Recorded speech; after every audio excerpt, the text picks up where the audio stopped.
Hello, my dear. Prashant is here, and we here to talk about the most adventurous movie called Morbius, जिसका इंतजार आप सबको था, इसीलिए इस मूवी को मुझे आप तक लाना था। अब वक्त आ गया है कि इस मूवी को हम देखें और इसका लुत्फ़ उठाएं। चलिए मूवी को स्टार्ट करते हैं बिना समय गंवाए। इस मूवी के शुरुआत में हमें कैस्टिका कंट्री देखने को मिलता है, जहां पर हेलीकॉप्टर के थ्रू डॉक्टर माइकल मोबियस और उनकी टीम दिखाई जाती है, जो एक पहाड़ी पर लैंड होते हैं, जहाँ पर ख़ास तरह के चमगादड़ पाए जाते हैं जो साइज़ में बड़े होते हैं, लेकिन वो एक्स्ट्राऑर्डिनरी भी होते हैं, जिनको हम वैम्पायर बैट्स भी कह सकते हैं। फिर मॉर्बियस हेलीकॉप्टर से उतरने के बाद गुफा की ओर बढ़ने लगता है, और उसके बाद मॉर्बियस गुफा पहुंचने के बाद अपने हाथ पे कट लगाता है, जिसकी वजह से उसका हाथ जख्मी हो जाता है और उससे निकले हुए खून को सूंघने की वजह से सारे चमगादड़ उसकी ओर आकर्षित होने लगते हैं, और वो सारे चमगादड़ उसकी पूरी टीम पे हमला कर देते हैं, मानो वो सारे उन सबके खाना हों। यही कहानी कट होकर 25 साल पीछे जाती है, जहाँ पे हमें एक बच्चा मॉर्बियस दिखाई देता है, जो हैंडीकैप तो होता है लेकिन उसका दिमाग बाकियों से काफ़ी तेज़ होता है। यहाँ पर एक खुलासा होता है कि मॉर्बियस को एक रेयर ब्लड डिसीज़ है, इसीलिए वो हॉस्पिटल में रहता है। अब डॉक्टर ने भी ये बात कह दी है कि अब इसके पास ज़्यादा समय नहीं है। जिस हॉस्पिटल में मॉर्बियस था, उसी में एक दूसरे बच्चे की एंट्री होती है, जिसका नाम लूसियस था। बाद में मॉर्बियस ही उसे माइलो नाम देता है। दोनों में बहुत दोस्ती थी, पर दोनों एक जैसे बीमारी के शिकार थे, जैसे रेयर ब्लड डिसीज़ और चलने फिरने में दिक्कत। पर इन सब परेशानी के बावजूद भी इस हॉस्पिटल में दोनों का ध्यान रखने के लिए डॉक्टर अमर निकोलस थे, जो उन्हें हर वक्त गाइड किया करते थे और उनका ध्यान रखते थे। हैंडीकैप होने के बाद भी मॉर्बियस बहुत स्मार्ट था, इसीलिए उसे पढ़ने के लिए यूएसए भेजा जाता है। यूएसए में कई साल पढ़ने के बाद वो एक होनहार डॉक्टर बन जाता है, और साथ में वो सिंथेटिक ब्लड का भी आविष्कार करता है, जिससे कई सारी बीमारियां ठीक की जाती हैं। इसी सिंथेटिक ब्लड के इन्वेंशन के कारण उसे नोबेल प्राइज़ के लिए इनवाइट किया जाता है, लेकिन वो सामान को लेने से मना कर देता है। इस सीन पे हमें अमेरिका के न्यूयॉर्क शहर को दिखाया जाता है, जहाँ पे मॉर्बियस का लैब था। उनके लैब का नाम होराइज़न था, और वो वहाँ पे अपने कलीग के साथ काम किया करते थे। मॉर्बियस और उनकी कलीग्स मार्टिन एक दूसरे को बहुत पसंद किया करते थे, इसीलिए मॉर्बियस की कलीग उनके रेयर ब्लड डिसीज़ को ठीक करने के लिए उनकी मदद कर रही थी। आज फाइनली काफ़ी सालों की मेहनत के बाद उसे एक धवालास्टिक आइडिया मिल गया है, जिसके थ्रू वो एक वैम्पायर बैट्स के डीएनए को खुद के डीएनए से मिला देता है, जिसकी मदद से वो एक सीरम तैयार करता है। और उसको पूरा विश्वास था कि यह सीरम उसके फिजिकल डिसेबिलिटीज़ को पूरी तरह ख़त्म कर देगा। इस डीएनए के एक्सपेरिमेंट ख़त्म होने के बाद मॉर्बियस माइलो के साथ यह खुशखबरी बांटने के लिए उससे मिलने के लिए जाता है। यहाँ पर सीन कट होके माइलो के घर पे पहुँचती है, जहाँ पे मॉर्बियस माइलो से मिलने आता है। इस सीन से हमें यह पता चलता है कि माइलो बहुत अमीर है, और आज तक के सारे एक्सपेरिमेंट की फंडिंग मॉर्बियस को माइलो से ही मिली है। मॉर्बियस माइलो को बताता है कि उसने एक ऐसा सीरम तैयार किया है जो उसके फिजिकल डिसेबिलिटीज़ को भी ख़त्म कर देगा। मॉर्बियस माइलो से फंडिंग की बात करता है, और उसे वो बताता है कि एक्सपेरिमेंट ख़तरनाक हो सकता है, इसीलिए वो उसे कहीं दूर जाके परफॉर्म करेगा। सीन शिफ्ट होती है एक इंटरनेशनल बॉर्डर पर, जहाँ पर मॉर्बियस और उसकी कलीग कुछ किराए के गुंडे सहित शिप पर जाते हैं का है, जहाँ पर मॉर्बियस को खुद के ऊपर एक्सपेरिमेंट करना है। अब मार्टिन उस सीरम को मॉर्बियस के बॉडी में इंजेक्ट करती है, लेकिन यहाँ पे उसका उल्टा असर दिखने को मिलता है। मॉर्बियस एक वैम्पायर में बदलने लगता है। जो सोचा था उसका उल्टा हो गया है, और मॉर्बियस अब एक ब्लडी वैम्पायर में बदल जाता है, और सब कुछ उलट पुलट हो जाता है। के यूज़ के बाद मानो उसकी बॉडी में कई बदलाव होने लगते हैं, और वो एक ब्लडी वैम्पायर में ट्रांसफॉर्म हो जाता है। इस समय उसे खुद की बॉडी पे कंट्रोल नहीं होता, उसकी शक्तियाँ 1000 गुना बढ़ चुकी होती हैं। मॉर्बियस को अपनी बॉडी पे कंट्रोल ना होने के कारण वो सभी लोगों को बहुत बुरी तरह से मारकर उनका सारा खून पी जाता है। मार्टिन ही जिंदा बचती हैं, क्योंकि इस हाथापाई में सिर्फ वो बेहोश हो जाती है। मॉर्बियस को होश आता है, तब वो देखता है कि वो एक हैंडसम हंगमैन में ट्रांसफॉर्म हो चुका है, और उसके गुंडे चारों ओर मरे पड़े हुए हैं।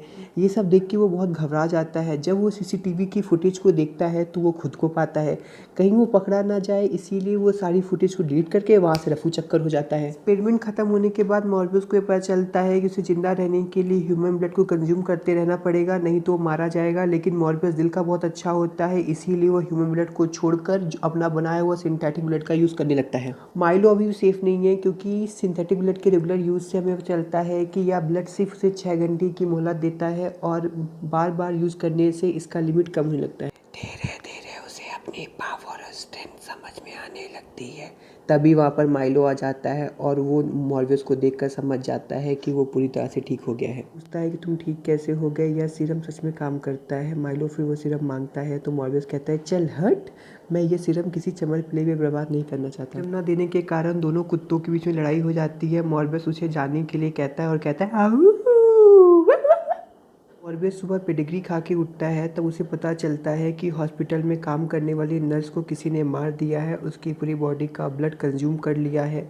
जब पुलिस इन्वेस्टिगेशन होता है तब पूरा शक मॉर्बियस पे जाता है क्योंकि ऐसा एक्सीडेंट उस जहाज़ पर भी हो चुका था जहाँ पर मॉर्बियस मौजूद था। सीन के बाद तो मॉर्बियस को भी लगने लगा था जब वो रात को अपने दरिंदे फॉर्म में होगा तो उसने ही लैब के नर्स को मार दिया होगा, क्योंकि जब मॉर्बियस वैम्पायर बनता है तो उसे खुद पे ही कंट्रोल नहीं होता है। जब ये सब सारी बातें मॉर्बियस सोच ही रहा था तभी वहाँ पे पुलिस आ जाती है और उसे गिरफ्तार करती है इंट्रोस्पेक्शन के लिए और मॉर्बियस डर जाता है। वो अपनी सारी पावर के साथ वहाँ से भागने की कोशिश करता है लेकिन अंत में जाके छत में पकड़ा जाता है। यहाँ से सीन अकट होकर पुलिस स्टेशन दिखाई जाती है जहाँ पे मॉर्बियस बैठकर कुछ लिख रहा होता है। तभी वहाँ पे उसके दोस्त लूशियस की एंट्री होती है जिसे वो देख के बहुत खुश होता है और लूशियस उसको जेल से रिहा करने का वादा करता है। जाते वक्त लूशियस उसके लिए खून की बोतल छोड़ जाता है। लूशियस के जेल से जाने के बाद मॉर्बियस को समझ में आता है कि लूशियस ने बिना बताए उसके सीरम को उपयोग कर चुक लिया है जिसकी वजह से वो खुद को रिहील कर लिया है।